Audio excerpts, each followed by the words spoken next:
Bienvenue dans ce module qui portera sur le syndrome du bébé secoué.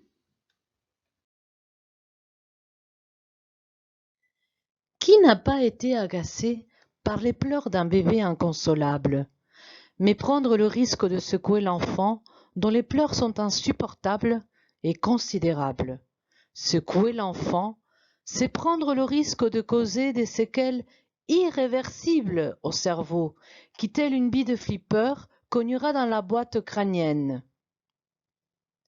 Les secousses peuvent handicaper ou même tuer le nourrisson.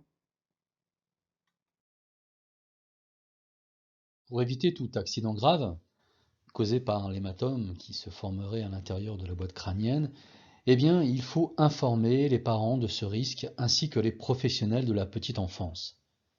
Les pleurs peuvent être causés par une couche sale, la faim, le besoin de câlin, la douleur. La recherche systématique de la raison du pleur de l'enfant est la seule conduite à tenir efficace. Et si l'on se sent à un moment donné submergé, il faut demander conseil ou faire un appel à l'aide avant de commettre l'irréparable.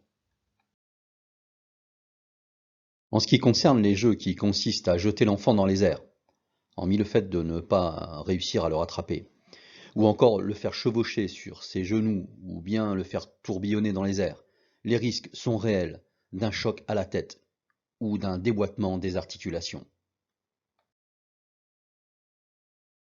Maxime fait une colère depuis une bonne heure maintenant, et vous ne parvenez pas à le calmer. Que pouvez-vous faire pour arrêter ses cris? Vous le jetez dans son lit et vous fermez la porte pour ne plus l'entendre? Ou vous demandez à votre collègue de prendre la relève?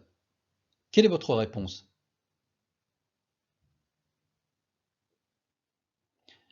La bonne réponse, évidemment, c'est de demander de l'aide autour de vous si vous êtes seul et que vous sentez que vous risquez de craquer et de commettre l'irréparable.